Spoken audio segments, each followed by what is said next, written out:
Hey guys, welcome back. JR Weis here with the journey of weight loss.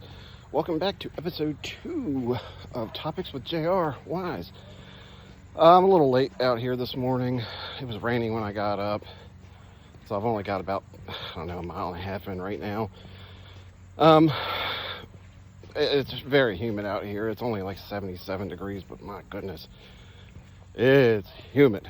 So, this video is brought to you by My 2 Feet. My 2 Feet has been around since 1985, and My 2 Feet are very sore right now. So if you get that, I don't have a sponsor. I'm just being stupid. All right, today's topics. We've got a guy that was raised by wolves that just passed away. We have what was the other one? Oh Lordy, it was just on the tip of my tongue. Now I don't remember. Well, we've got 2 cops that were fired in Trinidad, Colorado. Oh, and Lordy, what was the other one? I don't remember. It'll come back to me in a minute. So, let's get to the guy that was raised by wolves. This guy just passed away. He was 80 years old. He was born in 1946, right after World War II in Spain. Well, apparently, his mom and dad had divorced or separated or something like that, so he was with his dad for the most part. And when he was like 12 years old, his dad actually sold him to a goat herder, which, I mean, this is just like unheard of to me, up in the mountains. Well, this poor kid, 10, 12 years old, or however old he was when he was sold off, which is just shameful to me. He goes and lives with this goat herder, and a couple years into it, the goat herder goes missing. He's way up in the mountains by himself, and he didn't know what to do. So he was out one day, and there was some wolves roaming around, and he had some food that he was giving them to like gain their trust. And I guess the mom wolf like led him back to her den where there was pups and stuff. And he lived with these wolves for like, I want to say they said close to 10 years, which is just a phenomenal story if you ask me. He said that he would howl when there was like, animals that they could take down together, and they would work as a team to take them down. And to the day he died, this guy always said, living with these wolves was the best time of my life.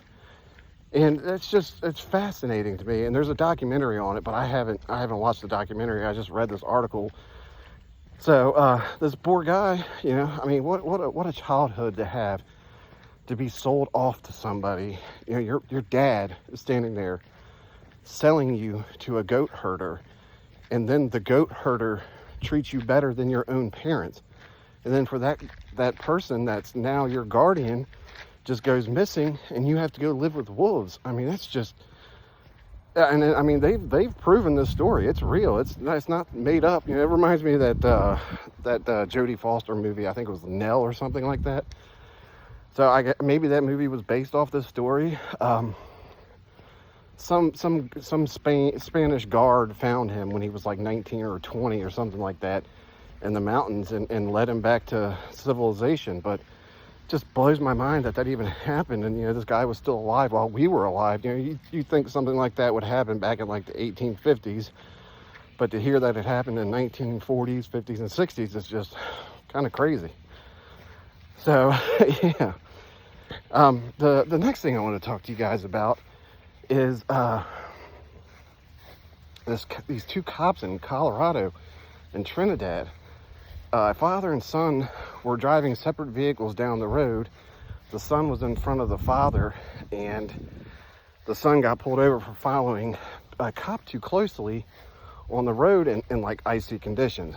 And when the cop approached the son's car, he asked him, like, why are you being a jerk or whatever, and got kind of snippy with him, and that set the tune for everything that followed. So the dad pulled in behind the cop because he saw his son had him pulled over, and he was like 75 feet from the cop or something like that. Well, a lieutenant pulls up behind the dad and approaches the car and knocks on the window and says, "Why are you here?" And he explains to him, "Yeah, that's my son. I just want to make sure everything's okay, blah, blah, blah." Well, the lieutenant started getting real nasty with him. And the father said to him, like, "What's your problem, man?" The lieutenant tells him to leave. Well, the cop that had the son pulled over screams back and tells him, "No, stay." So that the dad goes to pull off and leave like he was told to do. The cop jumps on the side of his window and says, "No, stay, stay, stay." So the guy slams on his brake. He's following all the commands. And these two cops just brutalized this guy. They shot him with the taser, or tased him 35 different times. But the worst part about it is they shot him in the face with the taser. Can you imagine that, having a taser to your face? And it gets worse from there. He's in handcuffs in the back of the car, and they're still tasing him. It's just unreal. And, I mean, these two police officers, they clearly had malice in their heart from the jump street. And you could just tell by the body cam that they were out for, to retaliate that day against those two guys. So long story short, both of them were charged with like 5 different things, which is like assault, failure to intervene, just all kinds of different things. And they both pleaded guilty. And they are no longer in law enforcement. I believe they had to do time, but don't quote me on that. I could be wrong. I saw this on Brad Graves' channel, so be sure to go check him out. He's got a lot of good content if you're into like accountability and police. I like I told you guys before, I just got into this the last like 2 or 3 months. I don't support the whole auditing scene, but being able to hold these guys accountable is it's refreshing to see. Somebody being a smart ass because they saw me filming while I'm walking. I don't care. Alrighty, guys. I have another topic. I'm probably gonna have to go back and look at my my history to remember what that was, because it's just not coming to me right now. I'll pick back up in a few minutes. I told you I'd remember what the other one was. Here we are. And don't forget to like, share, and subscribe, guys. I keep forgetting to say that. So this last one happened in Texas. Gentleman went out on an extended vacation. He was going to be gone for 6 weeks. Lived in an apartment complex. So he had a motorcycle. He had a car and a motorcycle. Drove the car to the airport, put in long-term parking, or whatever the case is. I'm speculating on that part. But the motorcycle, he put it into a shared parking lot at his apartment complex. Well, one of his neighbors, I guess, hadn't seen the motorcycle before and thought it was abandoned. So what does the neighbor do? He puts it online for sale and sells the damn motorcycle. So this guy gets back from vacation and he's like, "Where's my bike?"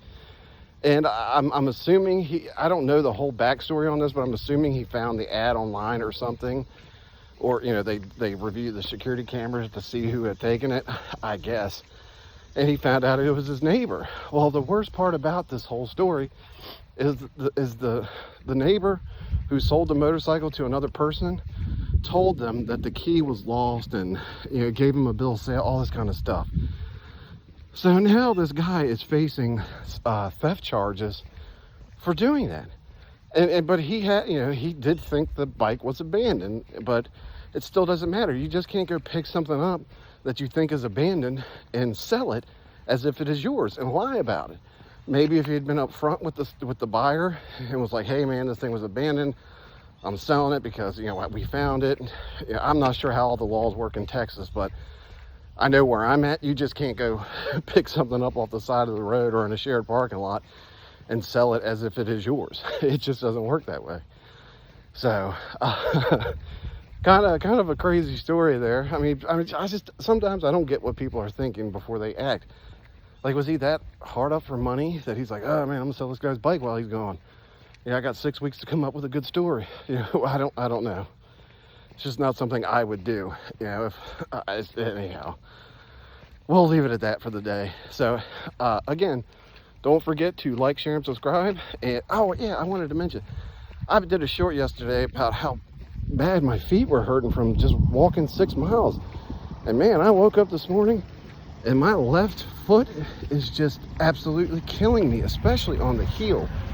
Now I did step on a big ass rock in the middle of a driveway that kind of hurt yesterday, but you know, like the pain went away in a couple seconds. But today it's like, oh dear God, I feel like I broke the damn thing or something.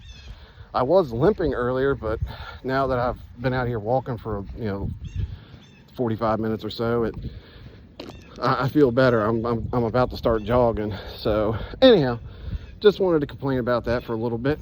All right, guys. Again, don't forget to like, share, and subscribe.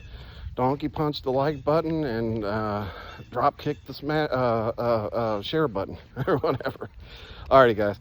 Have a good day. Take care.